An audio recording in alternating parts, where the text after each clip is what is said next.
26 प्रदोष का फल एक क्षण में प्राप्त हो जाता है। क्षण में कब कहा? जिस दिन प्रदोष का दिन हो, 26 प्रदोष में से कोई भी प्रदोष का दिन हो और प्रदोष काल में आप अपने घर से जल और एक हाथ में घी का भरा हुआ दीप, प्रदोष का दिन हो और प्रदोष काल में आप अपने घर से जल और एक हाथ में घी का भरा हुआ दीप लेकर जिस दिन शंकर के मंदिर में जाते हो, शंकर को जल चढ़ाकर हाथ का स्पर्श जलाधारी पर कर कर शिव मंदिर में दीप प्रज्वलित कर देते हो, 26 प्रदोष का पुण्य फल उसी क्षण प्राप्त होता है। 26 प्रदोष का फल एक ही दिन में, एक ही क्षण में प्राप्त हो जाता है। 26 प्रदोष। शमी की जो पत्ती होती है,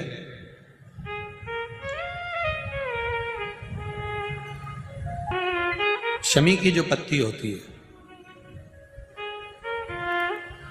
एक पत्ती में जितनी पत्तियां लगी होती हैं और एक पत्ती के अंदर, जरा ध्यान देंगे, जैसे इस पत्ती में ढेर सारी पत्तियां लगी हुई है, पत्ती में से भी एक पत्ती तोड़ोगे और एक पत्ती तोड़ने पर उस पत्ती को भी अगर गिनोगे तो उसमें बहुत सारी पत्तियां होती हैं। आज प्रयास करना, अगर कहीं आपको शमी की पत्ती मिले तो जैसे ये पत्ती, इस पत्ती को तोड़ा गया, इस पत्ती में से एक पत्ती निकाली गई और एक पत्ती निकालकर आप धीरे से रखना, और उसमें भी बारीक बारीक बारीक बारीक बारीक बारीक बहुत सारी पत्तियां नजर आती हैं। शिव महापुराण की कथा कहती है, जो सोमवार की अष्टमी हो या प्रदोष का व्रत हो या 12 महीने की शिवरात्रि हो या किसी भी दिन प्रदोष काल के अंतर्गत शंकर भगवान को एक शमी का पत्ता कोई भूलवश भी समर्पित कर देता है, तो जितनी एक पत्ती में पत्तियां होती है और उस पत्ती के अंदर भी एक पत्ती को तोड़ने के बाद जितनी पत्तियां होती है, उतने जन्म मृत्यु लोक में मनुष्य के नहीं होते। 84 लाख योनियों में से वो योनियां कट जाती हैं और देव योनि प्राप्त हो जाए। एक शमी पत्र की इतनी महत्वता है। लड़का लड़की 40 साल के हो गए, 35 साल के हो गए, उनका अगर विवाह नहीं हुआ है, बहुत रिश्ते आए चले गए, संबंध आए चले गए, या जो बेटा बेटी चाहते हैं कि हम अच्छा पढ़कर एक नौकरी सरकारी प्राप्त कर लें, कोई ऐसा अच्छा जॉब हमारी किस्मत में मिल जाए, उन बेटा बेटियों से निवेदन करूंगा, यदि आप चाहते हो तो एक प्रयास जरूर करना, एक प्रयास अपनी जिंदगी में जरूर करना।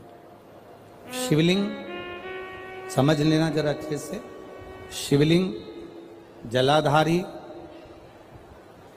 गणेश, कार्तिकेय, अशोक सुंदरी, और ये शिवलिंग, और ऊपर भगवान शिव की 5 बेटियां, जया, विषहरा, शामलीवारी, दौतली, देव। 3 प्रदोष या 3 शिवरात्रि। कितनी प्रदोष? 3 या 3 शिवरात्रि। मेरा बेटा बेटियों से निवेदन है, जो अच्छी पढ़ाई कर रहे हैं, मेहनत करो, अच्छा पढ़ो, और मेहनत के साथ में जब कंपटीशन एग्जाम में बैठने का समय आए, 3 स्थान जहां पर आपको, प्रथम अशोक सुंदरी, अशोक सुंदरी की जगह पर जब आप बेलपत्र समर्पित करेंगे तो डंडी का मुख जहां से पानी बहता है उस स्थान पर रखेंगे। दूसरा, शमी का पत्ता, शमी का पत्ता।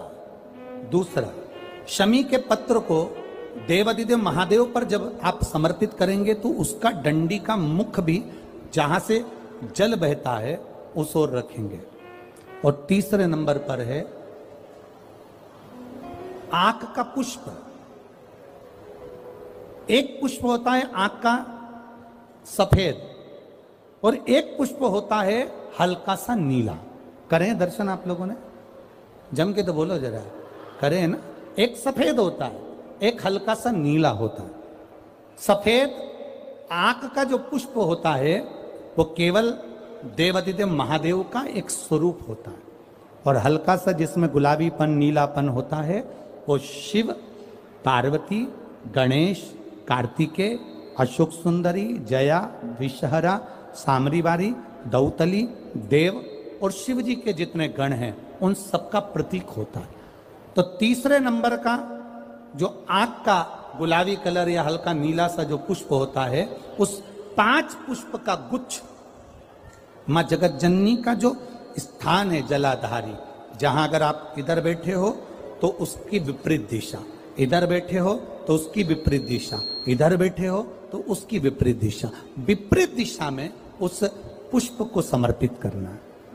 अच्छी पढ़ाई करो, अच्छी मेहनत करो, और मेहनत के साथ में जब कंपटीशन एग्जाम के लिए जा रहे हो, उस जगह पर सीए की पढ़ाई भी कर रहे हो, चाहे किसी भी पढ़ाई में लगे हो, मेहनत के साथ में बाबा देवाधिदेव महादेव को 3 प्रदोष या 3 शिवरात्रि आप दिल से बाबा को समर्पित कर कर, बाबा से प्रार्थना कर कर अशोक सुंदरी पर चढ़ाई हुई बेलपत्र को वापिस लेकर आइए। जिस विद्या स्थल पर आप पढ़ाई करते हो, जिस कमरे में आप रहते हो, वहां उस बेलपत्र को 3 प्रदोष की या 3 शिवरात्रि की बेलपत्र रखिए। जिस समय बाबा आपकी नौकरी लगा दे, ये 3 बेलपत्र एक साथ किसी भी प्रदोष पर शिव जी को समर्पित करिए। ये शिव तत्व है। आप मेहनत करें, खूब मेहनत करें, कंपटीशन एग्जाम के लिए जितनी कोचिंग कर सकते करो, मेहनत करना उतना करो, जितना करते हो उससे 4 गुना ज्यादा करो, और उसके साथ में देवाधिदेव महादेव से नंदीश्वर शिव महापुराण से एक बात सीख कर जाइएगा। अगर आपको लग रहा है कि दुख समाप्ति नहीं हो रहा है, एक बीमारी से उठे दूसरी बीमारी में लग गए, फिर कोई दुख आ गया, फिर कोई दुख आ गया, फिर कोई तकलीफ आ गई, फिर कोई तकलीफ आ गई, बार बार आपको लग रहा है कि दुख पीछा ही नहीं छोड़ रहा, तो नंदीश्वर शिव महापुराण की कथा आपको कह रही है, प्रदोष के दिन, प्रदोष काल में 2 जगह दिए लगाना प्रारंभ कर दो। पहला, बेलपत्री के वृक्ष के नीचे पहला दिया प्रदोष काल में, प्रदोष के दिन बेलपत्री के वृक्ष के नीचे, और दूसरा दिया अपने दरवाजे की चौखट के बाहर, मतलब अपन बाहर खड़े होंगे, अंदर की ओर दिया नहीं, बाहर की ओर। एक दिया बेलपत्र के नीचे देवाधिदेव महादेव से प्रार्थना कर कर, हे शिव शंकर, हे गौरी शंकर, हे शिव, आज प्रदोष का दिन, प्रदोष काल में आप भ्रमण के लिए निकलोगे नंदीश्वर के साथ में, ऐसी कृपा करना, आपके लिए मैंने द्वार सजाया है भोलेनाथ, आपकी दृष्टि मेरी चौखट पर भी कर देना, मेरी जिंदगी सवर जाए। इसलिए 2 दीप स्मरण करो। हाँ, अच्छा इशारा करा है, उसे समझ गए हो। जिस दिए को आप लगाओगे प्रदोष के दिन, प्रदोष काल में, एक दिया बेलपत्री के वृक्ष के नीचे लगाया है, और दूसरा दिया जब आप घर में प्रवेश करोगे तो राइट हैंड पर ही लगाएं। कौन से हैंड पर लगाएं? राइट हैंड पर। बहुत बहुत साधुवाद आपको दीदी, धन्यवाद, धन्यवाद दो। उन्होंने इशारा करके बताया कि दिया किस ओर लगाएं, कम से कम अपने को अंदाजा तो लग जावे ना दिया किस ओर लगना चाहिए। साधुवाद था, बहुत बहुत साधुवाद। विषम परिस्थिति में फंसे हुए हो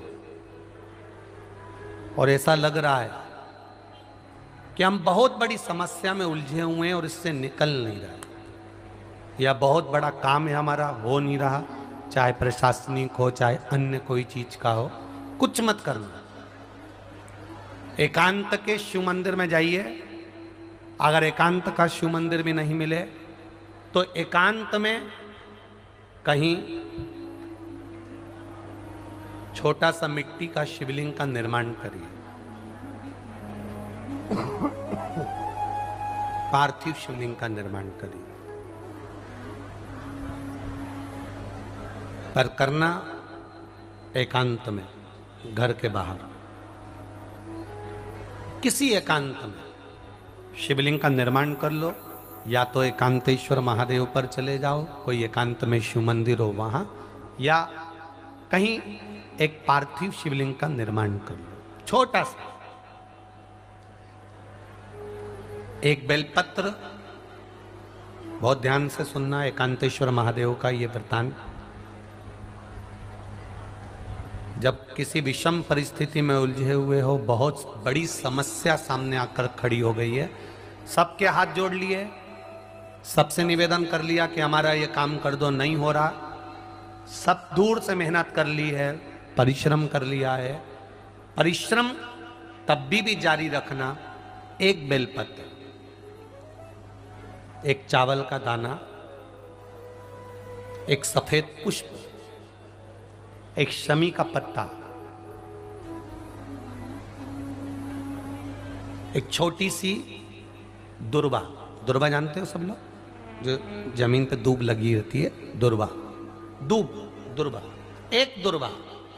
वो दुर्वा में बस, दुर्वा में वो जो दुर्वा होती है, कोई कोई दुर्वा एक डंडी की होती है। दुर्वा में बस इतना ध्यान रखना कि दुर्वा एक रहे और उसमें से 2 पत्तियां निकली हुई हो। देखिए ना आप लोगों ने, पहले बोलो, जम के बोलो, देखा है ना? दुर्वा एक हो और 2 पत्ती की हो, एक ही कहलाएगी। 2 पत्ती निकली हुई दुर्वा, एक श्वेत पुष्प, शमी का पत्ता, बेलपत्र, चावल का एक दाना।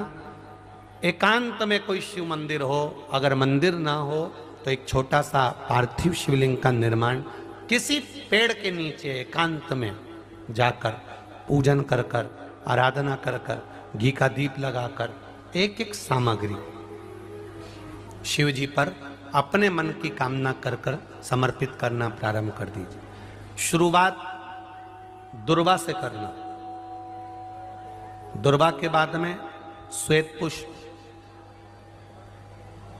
शमी का पत्ता, चावल का दाना और बेलपत्री सबसे आखिरी में बाबा को समर्पित कर कर, हृदय से प्रार्थना कर कर, बाबा से निवेदन कर कर, दीप अगर मंदिर में कर रहे हो तो दीप ठंडा होने का इंतजार मत करना। अगर पेड़ के नीचे एकांत में शिवलिंग का निर्माण कर कर पूजन कर रहे हो तो दीप ठंडे होने का इंतजार करना। दीप ठंडा हो जाए तब भगवान शिव को ले जाकर विसर्जन करना। जो एक बेलपत्री है बस उसको घर लेकर आना, बाकी का सब विसर्जन कर कर आना। मेरा एकांतेश्वर महादेव उस कार्य में सफलता प्रदान कर देगा। एकांतेश्वर महादेव की आराधना। तुम रुका जी कह रहे हैं माता पार्वती से, पार्वती आप शिव जी की आराधना करो, मना नहीं, पर शंकर की आराधना में कीर्ति को, वैभव को पीछे छोड़। एकांत में बैठा हुआ महादेव, एकांतेश्वर महादेव की मूलता यह कहती है, महत्वता यह कहती है कि आप अपने अहंकार से दूर हो जाओ। अहम से दूर होकर मेरे करीब में आओगे तो तुम्हें खाली नहीं रखूंगा, झोली भर कर ही भेजूंगा। वो एकांतेश्वर में